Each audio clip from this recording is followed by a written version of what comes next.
m'a pas présenté, il ne m'a pas rencontré en boîte de nuit, il ne m'a pas rencontré dans la rue. J'essaie de ne pas pleurer quand même. Alors, si je pleure, ça a peu de sens. Hein. J'essaie de ne pas pleurer. Donc, M. Bergane, c'est un homme qui est âgé de 55 ans.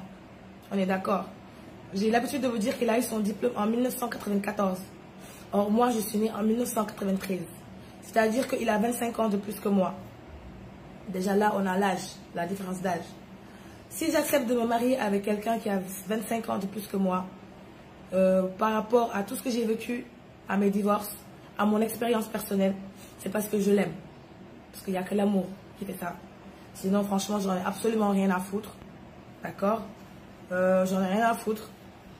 Je peux trouver qui je veux, je peux marier avec qui je veux. Voilà, j'ai connu des hommes dans ma vie, je ne suis pas à mon premier mariage. Donc, j'essaie de ne pas pleurer. Mais c'est pas évident, les larmes collent tout seul. Donc, si je décide de me marier avec un homme de 55 ans, c'est pas par matériel. C'est pas par argent. Donc, je vais donner des explications aujourd'hui. Vous savez, moi, j'aime bien, surtout le métier, moi, j'aime bien rendre les gens, j'aime bien rendre jolis les gens. Il m'a donné 5 millions. Net. 5 millions, pas 100 millions. Il m'a donné 5 millions dans son bureau pour me faire ça. Il ne voulait même pas de xew à la base. Donc, moi, j'ai 5 millions. Bon, fais-toi, va acheter tes bijoux à la base. C'était ça, je devais acheter des bijoux en or et tout ça. J'ai pris mon propre argent. Moi, Nabou Kébé, j'ai pris plus de 5 millions dans mon argent. Dans le côté 5 millions, il m'a donné 10 millions. Les traiteurs, ils m'entendent. Pas des traiteurs, ils s'appellent comment? Evans, Pama Evans, ils m'entendent. Ils m'ont géré ça. Pama Evans, je l'ai payé 900 000. Ou 1 million, je crois, pour la décoration de ma salle. C'est mon mariage, dépensé dans ces 30 millions, je sais beaucoup de M. Bergane. M. Bergane, 5 000, 5 millions. Je me dis plus de 15 millions de petits. Quand il y a Karnani, M. Bergane, je ne sais pas. Parce que si je sais Bergane, moi, marché. Je suis un partenaire qui s'appelle John Sok. John Sok, c'est un Gambien. Ni au Sénégal, parce que moi je suis dans les affaires, vous savez, avec SNB et ça, je suis dans les relations internationales. Et je connais beaucoup de gens haut placés, partout dans le monde. Je suis en relation avec Dangote, d'où ma nationalité nigérienne. Je suis en relation avec plus de, je ne sais pas combien de personnalités dans le monde, au Sénégal, dans le monde là, les Noirs. C'est pour ça que j'ai créé SNBISA, qui signifie la Société sénégalaise de négociation et du business international, avec mon ex-mari, M. Ndiaye Fall. Et l'entreprise, j'ai décidé de ne pas la clater. Parce que j'estime que Ndiaye Fall, avec SNBI, je peux faire des choses. Je ne peux pas faire parce que je ne peux pas faire. Certes que divorcer avec Ndiaye Fall, mais l'entreprise, ça n'a rien à voir avec Ndiaye Fall. L'entreprise, c'est Sénébou Kébé et M. Fall. Je ne peux pas faire. Je ne peux pas faire parce que l'imtiam, pour ce gamme, le matiam, c'est un beau segle. Et puis moi, je suis à 70 parts, il est à 30 parts. Je ne peux pas faire. Je ne peux pas faire. Donc, M. Fall, t'inquiète pas. SNBI, tu restes mon directeur général. Malgré tout ce que tu m'as fait, tu restes mon directeur général. J'ai rencontré M. Bergane par rapport à un ami qui s'appelle M. Amar. M. Amar qui est dans les affaires aussi. Parce que moi, j'ai marché Sierra Leone avec le président sierra-léonien. Vous avez vu les photos quand j'étais partie à Freetown. Donc, moi, j'ai décroché un marché, c'est plus de 10 milliards de dollars. Si je décroché, j'ai une expérience. SNBI a une expérience. C'est la contacté M. Amar. Je lui ai dit que M. Amar, je veux mettre en rapport avec quoi je sais une expérience. M. Amar, automatiquement, M. Bergane, je l'ai dit. Je Bergane. Je ne le connais pas, mais ok, on va le voir. On est parti dans son bureau. Moi, M. Amar, m'a présenté le projet de M. Bergane. Je me présente le projet. C'est un homme d'affaires. Il sait quand c'est fructueux. Il a accepté de prendre le projet. Pas parce que c'est moi, parce qu'il ne me connaissait pas. Il a accepté de prendre le projet parce que c'est pour son intérêt personnel. 10 milliards de dollars, c'est plus de, je ne sais pas combien. C'est plus de, je ne sais pas combien de francs CFA. Moi, je ne sais pas calculer. Parce que c'est de la construction. J'ai tous les documents. Donc, moi, je tapé documents. J'ai tous les documents par mail. Et j'attends la convocation de la plainte. Moi, j'attends là, j'ai tous les documents, j'ai les preuves photos, j'ai les photos, j'ai les vidéos. Parce que vous avez vu, j'ai posté une photo là avec comment ça s'appelle? J'ai pris les photos c'est sur ma page. Les photos sont sur ma page. Les photos sont sur ma page. Photo bi ma àndee ak John Sok ak vice-président Sierra Leone bi xool leen ko déglu leen archive sur ma page. Et comme je suis très intelligente, j'ai créé un fichier spécial parce que xamoon naa ni monsieur Bergane dina jéem a yàq sama téléphone. Bergane, tu t'es attaqué à la mauvaise personne. te nee naa la man doomu xokkatal ma dawa parce que tu es petit. Tu es le plus petit de tous les gens que j'ai connus. Tu as pris mon téléphone, mon iPhone. xoolal sama iPhone dañ koo dugal ci ndox. xam nga iPhone soo ko dugalee ci ndox dootul tàkk te batterie day yàqu pour me perdre samay données. Mais j'ai tous les mails. Moi j'ai tout par mail. man dama jàng les photos là monsieur Ndiaye yor na ko, Bamba Ndiaye yor na ko te su ma ko laajee dina ma ko jox. photo yi sama yaay yor na ko. envoyé naa ko samay nit archive monsieur Bergane. Monsieur Bergane il a accepté le projet parce que c'était son intérêt personnel. ndaxte da ci am moom moo la exécuté kii bi da ciy am. buux na ci ñëpp buux na ci Bamba Ndiaye ma ci bokkoon dàq na ko pour akki moo lépp. buux na Amar buux monsieur Amar je t'expliquerai après buux na monsieur Amar buux na monsieur Ndiaye. Bamba Ndiaye si tu m'entends Bamba boo may dégg xam naa ne yaa ngi may déglu xoolal projet bi musul arrêté il est en cours te da nga si am wàll. monsieur Bergane actuellement xam nga lu mu bëgg a def effacé ñëpp ki jël xaalis bi dem mais loolu du demee noonu maag yow du demee noonu xam lan mooy demee xam nan lay demee monsieur Bergane soit officiellement nga may ma sama baat soit ñu continuer suñu liggéey ci njëkk ak ci teraanga ma nekk sa jabar parce que man bëgg naa la mais pour nga dàq ma effacé ma ci projet bi jël xaalis bi non maa la gën a capable maa la ëpp fit dem Freetown gisa vice président bi xam nga man maa xam première dame bi yow xamoo ko mais nan la gan di yeewee bëy man nan laa lay yóbbu ci samay nit nga bëgg ma cee génne. C'est à cause de moi si tu connais le président de la Sierra Leone. C'est à cause de qui? C'est à cause de Nabou Kébé. C'est à cause de moi si toi tu as mis tes sales pieds là en Sierra Leone. C'est à cause de moi. C'est à cause de moi si tu connais le vice-président. C'est à cause de moi ndax man maa la fa yóbbu. Les billets d'avion sont là. J'ai tout par mail et je n'invente rien. Je n'augmente rien et je ne diminue rien. J'attends ta plainte. N'est-ce pas que tu connais les procureurs de la République? N'est-ce pas que tu connais le procureur de la République? Ah bon? Moi, je connais la première dame et le président. Et je sais qu'ils m'entendent. Déggoo ma de. Du procureur nga xam. Man Marème Faye laay woo. Déggoo ma de. Je t'ai attaqué à la mauvaise personne.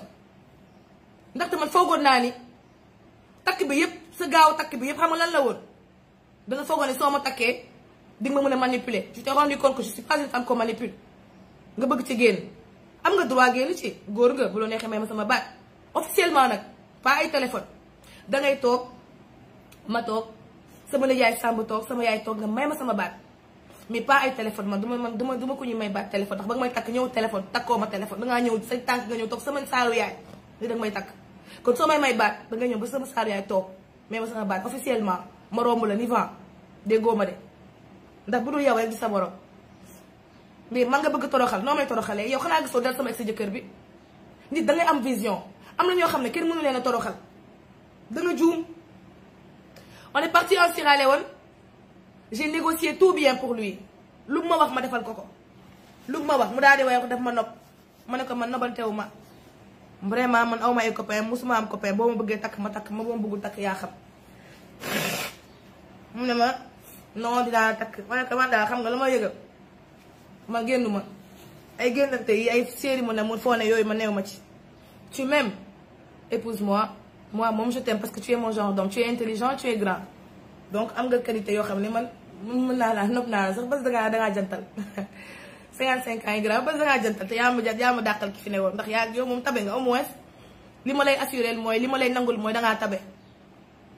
Même si dangaa avare dangaa soxor mais tabe nga ku soxor bu tabe nga ku iñaanoo dangaa soxor rek mais dangaa tabe rek dafa ma neex ci yow et puis danga njool et puis tu es noir et puis tu es beau chéri je t'aime mais les erreurs que tu as faites là je vais les exposer de partout dans le monde ba ñu xam yow yaay kan parce que man kenn duma toroxal. léegi ñu jóge Sierra Leone ñu ñibbisi On s'est vu plusieurs fois au bureau parce que je travaille pour lui. Finalement, il m'a demandé de travailler, de gérer CCS Sénégal. J'ai refusé. Je lui ai dit, moi, je ne vais pas prendre un salaire de 3 millions. J'ai mon entreprise. Je ne vais pas laisser l'entreprise, il y a 110 actions. Du next, c'est employé. Non, c'est pour toi. Pour moi, quoi? C'est à cause de moi si tu as connu le président. Il y a le président. Il y a Macky Sall, ça, je la recevoir. Le président, ça, je la recevoir. M. Bergane. Xam nga lan moo la sonal xam nga lan moo la sonal ñoddi gaa am nga xaalis mais da ngay ñoddi moo tax sa koom-koom wàññeeku ndax da ngay ñoddi lu amul te man li jëntiwuma la keneen ko du yow déggoo leen ma de keneen ko du yow li jëntiwuma la milliard ak zéro laa yemale ndax Ndiaw Fall c'était pas un milliardaire te pourtant sëyal naa ko kon su ma nee sëyal pauvre dinaa sëyal milliardaire mais jikko mooy problème bi jikko les jikko là on doit changer les jikko ñu ñibbi si mu jël sama puce 876. Il a pris ma puce, le 876, détruit pouce bi, parce qu'il y a un ministre actuel du président qui me court après. Que mignon ça, ministre mignon, nopp ma ba dof, bëggoon ma takk, ma vend ko. Ma vend ministre bi, ak benn homme d'affaires bu puissant, mouride la, puissant, c'est le plus puissant des mourides actuellement. Waa ji bëgg ma off ko. Ma off ñoom ñaar yëpp ndax Bergane, déggoo leen ma de. waaye Bergane xelam dafa dawul ci man parce que pour moom à tout moment mën naa ko bàyyi parce que les gens le disent que Nabou du sëy or que Bergane moom ñëw na ne ma sœuram sa sœur la xaw ma nu mu tudd xaw ma lan Bergane ñëw na ne ko Nabou de ndeysaan xam nga sœuram Diourbel lay sëy sœuru yaaram Bergane bi Diourbel lay sëy ñëw na ne ko ah man de xale bi dégg naa lim sëy Diourbel de xale bi sëykat la de ndaxte lim dafa goroom ah mi ngi fa tege ba tey Bergane de ñëw wax ma ko ne ma sama sœur bi da nee na sëy nga Diourbel kon xam nga man saykat laa ndax wax seedeel nañ ma loolu da di rek ay konaar laay dajeel ak ay imbécile waaye man konaar bu ñëw ma rek la sa kaa tegeel na parce que aw ma temps j'ai pas le temps moi de m'accrocher à un homme comme ça j'ai pas le temps kon tas nga non tasuma yéen xanaa xama leen tas du noonu ça fait 1 mois que je suis mariée même bu ma mayoon sama baat sax des na de 3 mois donc tas naa tasuma on a des problèmes qu'on est en train de régler mais comme problème yi dafa moom bëgg woon ko régler ci biir kër gi il a préféré traiter ça dehors ba mu jaral ko yóbbu ma hôpital principal moo tax ma génn wax parce que moom Bergane bu bëggoon sutura du def li mu def te comme mag la te dafa am ay njaboot mais dama lay weer ba nga weere avec discrétion nag te duma wax lépp dinaa wax les grandes lignes le reste ma jenc ko pour man parce que sama borom kër ga sa borom kër da nga koy suturaal mais dinaa wax nag li nga ma def yépp ba nit ñi teg seen bët loolu laay wax mais le reste maag yow ci suuf duma ko wax parce que dama sama borom kër ga te ku weer sa borom kër weer say doom duma ko def ndax bëgg naa jural ay doom. monsieur Bergane yu ñibbi si mu sàcc mu jël sama puce damm ko 867 utal ma yeneen puce yu bees parce que bëggul kenn woo ma ci.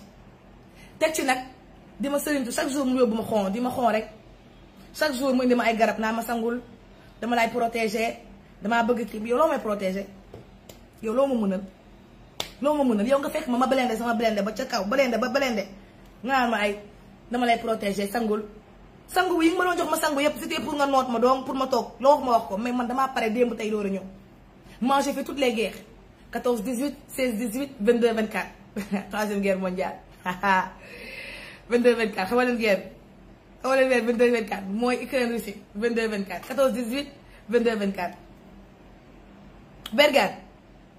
Bergane, tu t'es touché à la mauvaise personne. Mais tu m'envoies un message en me disant que... Attends, je vais te lire le message que tu m'as envoyé.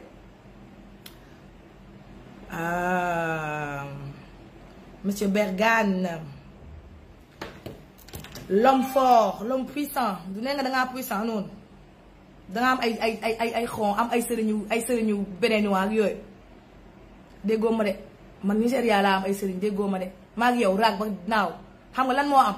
soit nga nekk nit ñu sëy sunu sëy soit nga nekk dof nga même sama baat ma ay toute façon ma les messages de toute façon je vais te boo bëgg mais yow toi tu es culotté hein avec tout le respect que je te dois mais tu es un mari culotté Bergane dafa reex nee na man lay menacer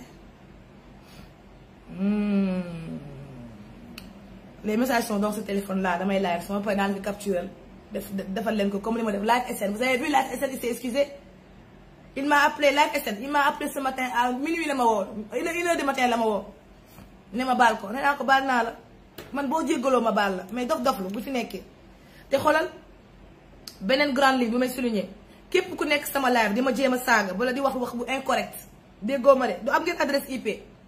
Actuellement je travaille avec la police criminelle ak waa kii waa nu mu tudd waa cybercriminalité dama lay capture jox leen ko foo nekk ñu jëli la maanaam boo nekkee sama live mën nga joxe sa avis peu importe ton avis mais avec le respect tu me manques de respect automatiquement on te récupère déggoo ma de live bi ku fi saagaat ku ma fi saagaat wala nga wax ma caga wala nga wax ma leen loo xam ne dafa ñàkk teggine on te récupère. Chaque téléphone possède une adresse IP, chaque ordinateur possède une adresse IP et on te localise, on te prend, on te bloque. Déggoo leen ma de vous allez apprendre le respect avec moi, c'est important le respect, on doit se respecter. Si on ne partage pas les mêmes valeurs, mais pourquoi tu me suis? Pourquoi vous êtes dans le live si on ne partage pas les mêmes valeurs? Pourquoi vous êtes dans mon live? Allez suivre des gens avec qui vous partagez les mêmes valeurs. Mais nekk sama live di ma saaga moom dagg na dangay duul. Ok yow moom déjà je te bloque. Ensuite je capture pour envoyer à la police. Voilà, vous allez apprendre le respect avec moi parce que trop c'est trop. Du ma seen morom. Moi je suis sur Facebook pour vendre ma page et je vends mes produits, je commercialise mes produits Intima et toute ma marque Dash Closer, Dash Beauty Spa et tout ça là. J'ai toujours travaillé avec Facebook, mais vous allez apprendre le respect. Sénégalais di ngeen jàng respect ak man parce que amoon na respect. Mën nga dem ci sa page soo ma bëggulee capture ma demal sa page nga saaga ma sa page mais sama page soo fi nekkee da nga may wan respect. You show me respect or I'm gonna show you who I am. déggoo leen ma de respect laa bëgg ngeen doxalee ko ak man.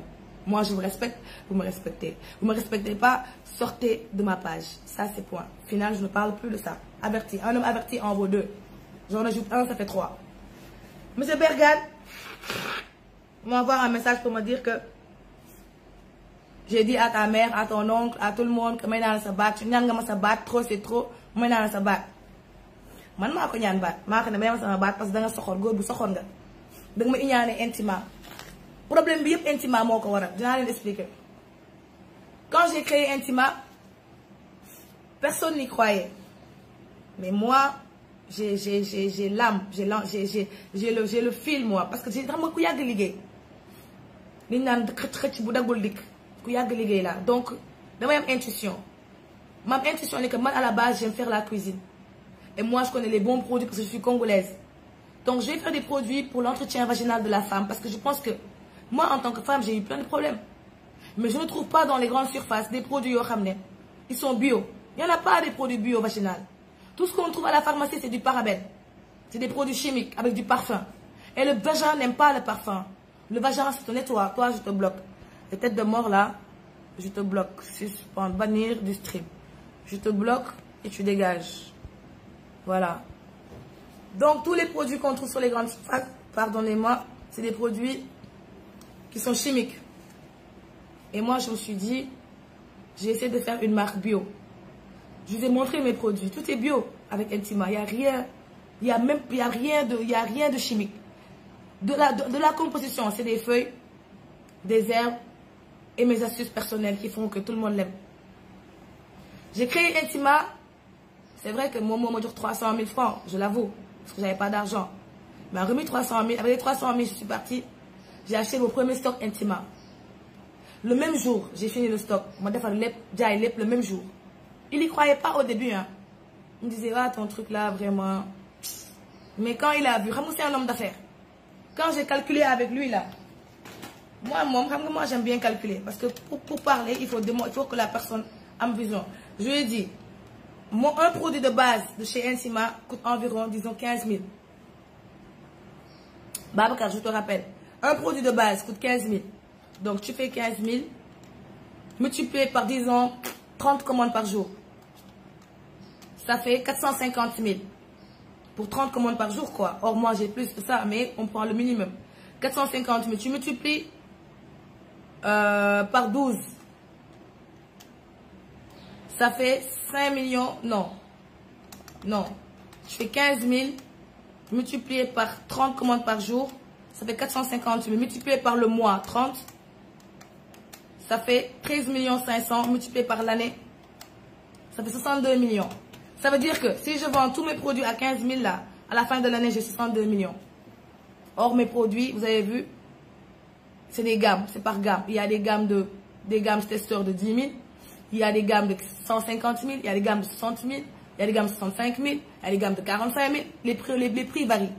Mais je reste dans la barre minimum de 15 000.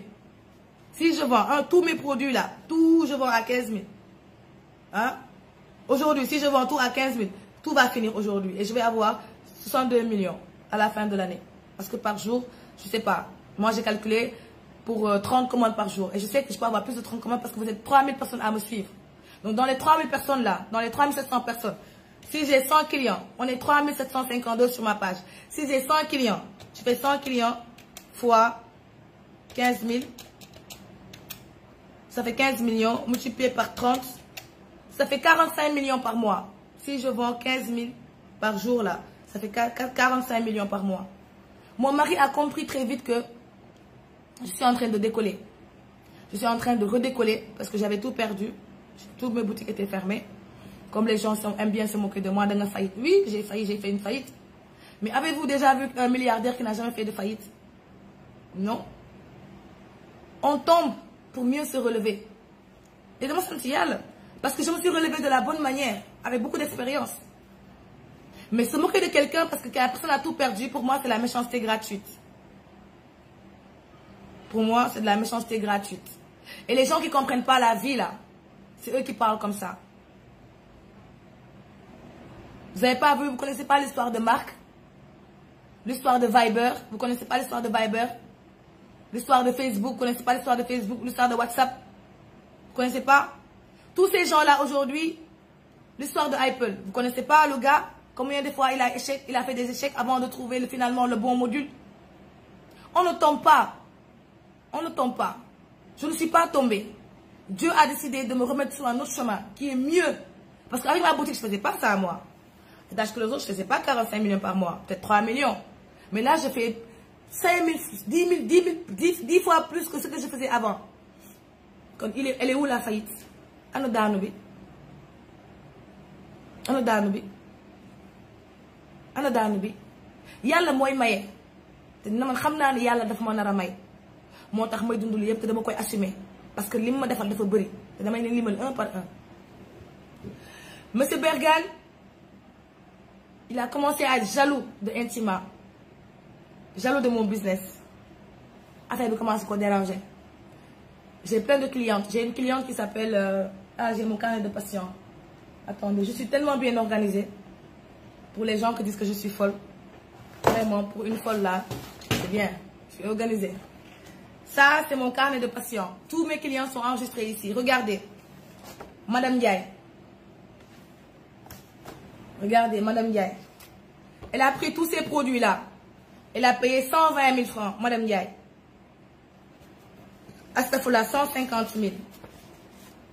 Voilà, 120 000. Elle a pris 6 produits, elle a payé 120 000. Et je suis en train de la suivre actuellement parce qu'elle a des soucis vaginales. Vous avez vu? Capturer la feuille. Ça, ce sont mes archives à moi pour comprendre la cliente, combien de problèmes là. Je vends 120 000, une cliente, pour ma patiente, 120 000. 10 clientes, ça fait 1 200 000 par jour. Multiplié par 30, donc 120 000. J'en ai comme ça 10 fois 10, ça fait 1 200 000. Fois le mois, ça fait 36 millions. Fois l'année, ça fait 432 millions. Mon mari est devenu jaloux de moi et de mon business. En collaboration avec ma mère, elle rentre en jeu. Madame Khadija Diop, William Diop, prends ta chaise. Maman. Maman, qu'est-ce que je vais dire de toi, maman? Je t'aime tellement. Liñ naan doom dina amel ndey ak waaye tamit ndey dina amel doom ak yaay yow damaa bëgg nga jël sa chaise nga toog te duma la làkk olof de duma la làkk tubaab de ndax dégg nga olof. C'est vrai que congolaise nga mais kenn du dara dalu la sa baay saalum la sa yaay congolaise la mais fii nga yàggee def nga fi 30 ans Sénégal xam nga ku am 30 ans Sénégal dégg nga olof dara dalu la yaay jël sa chaise nga toog. te nag li may wax nii ça vaut pour toutes les mères ñëw leen ngeen toog monsieur Bergane jéem na maa yàkkal moom kese jàllul lu ne def na ma ko loo leen xalaat lépp la naa ko wax mais dañuy stop Bergane ñëw ci sama yaay parce que moom sama yaay la jaar. yaay yow moom sa sutura moom bu dee ci man kase duma ko xaawee xam nga lu tax dinaa la wax nag Fatou kaa tëj buntu bi. man moom sama kër gi ku fi ñëw ma jam la paaka moom fii moom self défense la personne qui ose venir chez moi je te plante un couteau self défense kaa tëj buntu bi Fatou tëjal buntu bi tëjal buntu kër gi coché ko ku ñëw sama kër jéem ma agressé xoolal yor naa permis arme yor naa autorisation de permis arme déggoo ma de yor naa paaka du ma jël sax arme paaka laa lay jam ba nga sedd self défense tudd dama jàng je connais mes droits. La personne qui vient chez moi qui veut m'agresser je prends un couteau et je te plante le couteau. Toi et moi on va aller à la police ma ne self défense parce que qui t'a invité chez moi je t'ai invité chez moi. Venez chez moi j'habite aux Almadies venez. yéen xamal leen ki ko sekkal de maanaam damaa pare te ragaluma mënuma ànd ak sëñ Babacar Si sama biir kër ànd ak sëñ Touba sama biir kër di ragal du jéggi raay man ragaluma jéem leen a ñëw sama kër rek. yaay tu as fait 30 ans au Sénégal ba nga jógee Congo ñëw Sénégal ba tey am nga fi 30 ans parce que moi j'ai 29 ans on est venu ici j'avais 2 ans kon disons 30 ans ñu global ko. nga dëkk ci location pendant 30 ans fu ne loué nga fa fu ne dàq nañ la fa location parce que doo fay bor yow yaay doo fay bor xam nga mën nga leb te doo fay bor bu ne fayal naa la ko bor bu ne man ñaata yoon yaay laa la jox xaalis dama la fay location arrière nga lekk xaalis bi monsieur Ndiaye agence bi nekkoon cité kër góor gi dama témoigner j'ai des preuves de tout ce que je dis je n'invente absolument rien yaay yow ñaata yoon. Awa Kane Touré xaaral ma bloqué la je vais aller rigoler arrière parce que instant yi nii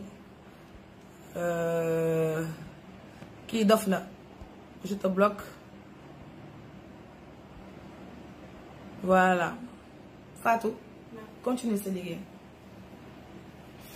xam naa ni metti na la mais du dara dégg dina jàll dégg bu fi nekk di jooy nag de Fatou bu fi nekk di jooy de dina jàll lépp dina jàll. Fatou elle a tellement pitié de moi instant yi nii dafa jaxasoo parce que elle aime pas quand je parle comme ça parce que c'est tout xam na lépp instant yi jooy la bëgg def te xam naa ne du jooy. yaay combien de fois laa jox xaalis location 6 millions chèque 5 millions nga dem fay sa location arrière nga jël xaalis bi lekk ko xam nga lu tax li nga bëgg ñoddi yow ak Bergane yéen a yem ngeen bëgg a gondi nit ñi affaire de xaalis affaire de autorité les gens moomoo leen même si tu es milliardaire là tu respectes pas les gens on te multiplie par 0 toi et Bergane vous êtes 6 et 9 yaay bu ma kenn woo parce que man du ma jël kenn téléphone te li may wax dinaa ko ba pare yaay nga def 30 ans de location di wër di louer rek fu ne nga du dàq la fa arrière man na bu kebe man ma jëndal la terrain Ouest Foire fay 39 millions cash mère Guèye moo ma ko jaay famille Guèye lébu gi mère Guèye ñoo ma jaay foofu terrain boobu titre foncier global. J'ai acheté le thé, putain, mais arrêtez de m'appeler. D'où me dire je vais dire tout ce que j'ai à dire. Et j'attends la police. Parce que j'ai toutes les preuves. Dégoler de madame. Et moi, je vais Marine Faye. À tout moment, yo préparez ma ay intervention parce que ñii nii li ñu mën a ra du jaam bu dee yaa ngi may dégg tata Marine Faye yow rek yaa ma si mën a génnee parce que ñi ma wër am nañ xaalis soxor nañ ñaan nañ mais yàlla moom laa desal te xam naa ne di nga ma woo. parce que lii dafa ëpp dafa jéggi dayoo ma jëndal ko terrain bu 39 millions titre foncier fay ko cash document bi mi ngi sama bureau jëkkër moom laa ko dénkoon yaaram laa ko dénkoon dénk ko bu pare nekkoon nag sama xaalis sama kayitu kër moom boo ci jéemee dara maa la gën a bandi déggoo ma rek sama kayitu kër boo ci jéemee dara maa la gën a bandi titre foncier moom kenn mënu ko jaay sama tur la ne. Seynabou Kébé Diop la ne def moom sax sama turu yaay ndax bandi lañ ay délinquants ñoom ñëpp lañ